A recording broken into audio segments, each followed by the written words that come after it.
Et ça repart pour les Biennois avec Kessler dans le slot, le tir et goal. Et c'est l'ouverture du score pour le HC Bienne, 1 minute 28 seulement de jouer. Alors la relance qui a été extrêmement rapide là de la part des Biennois.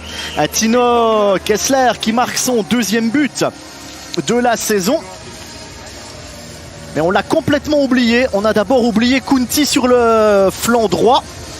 Et puis Kessler qui a eu tout le loisir là d'arriver le premier devant Tchatcho qui ne peut pas grand chose. Ouais, tout le monde a été un petit peu en retard là du côté. Engagement gagné d'ailleurs par les Ceylandais. Moser, il tente sa chance.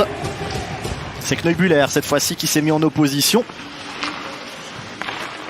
Radgeb, Pouliot, Moser. Moser qui peut rentrer et goal. Et c'est le 2e but du HC Bienne. 14 minutes et 51 secondes de jeu. 3e but de la saison pour Yanis Moser qui avait réalisé un doublé du côté de Longno. C'était le 10 octobre dernier. Et bien voici le 3e but de la saison pour lui. Il profite du travail de Pouliot. La défense tessinoise un petit peu prise au dépourvu et le tir du poignet là qui fait mouche. Muller qui va s'enfermer, ça revient sur Pouliot qui tente sa chance et goal. Et c'est le 3e pour le HC Bienne. Alors un lancer un peu nonchalant là de Marc-Antoine Pouliot qui à mon avis n'avait aucune autre solution que d'envoyer le puck sur la cage. Et après 30 minutes et 3 secondes de jeu, le HC Bienne qui a désormais 3 longueurs d'avance dans cette rencontre. Regardez Pouliot, il aimerait donner à Kevin Fay, il ne peut pas, du coup il met le puck sur la cage et ça finit au fond. Alors est-ce que offert dévie devant Tchatcho? Ah, c'est Fora.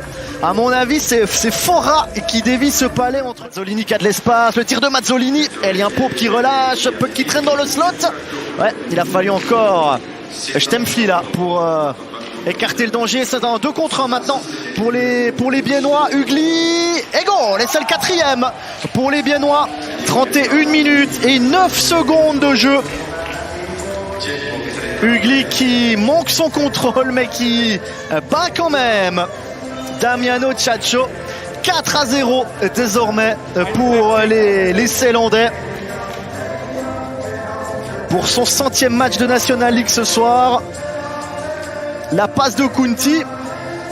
Ouais, Ugly qui, à mon avis, voulait s'emmener le puck sur la droite là. Et en manquant sa feinte, il trompe Tchatcho entre les jambes.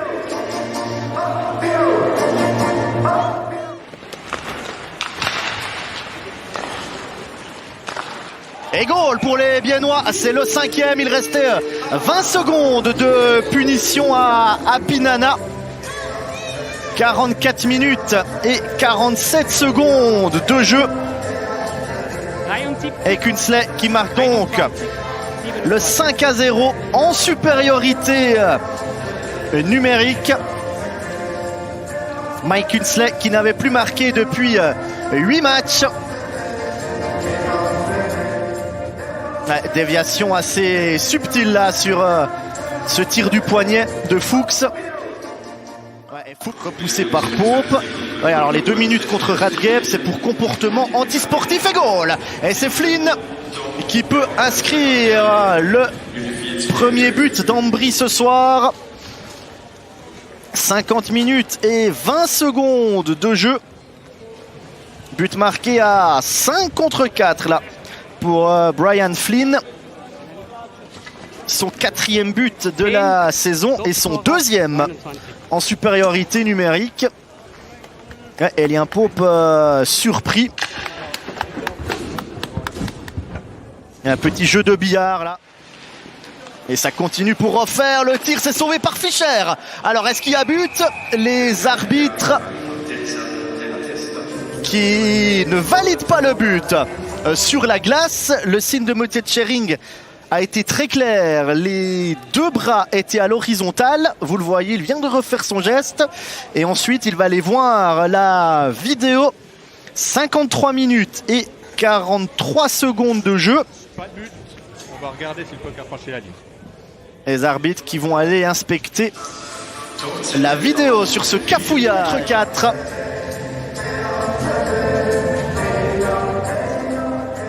Fischer qui sauve dans un premier temps. Offert qui arrive ensuite à glisser la rondelle au bon endroit pour les Biennois. Kunti, ça revient sur Radgeb, Fuchs. Dans le slot, le puck qui traîne, c'est le poteau là. Et goal finalement. Ugly qui arrive à inscrire un doublé. 56 minutes et 6 secondes de jeu. Ugly pour le 7-1 à 5 contre 4. 61, 73. Ugly qui a le rebond après le poteau. Et Ugly qui marque son premier doublé de la saison.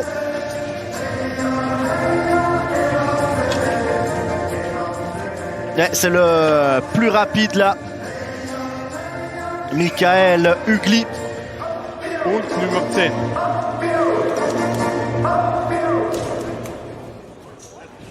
Encore un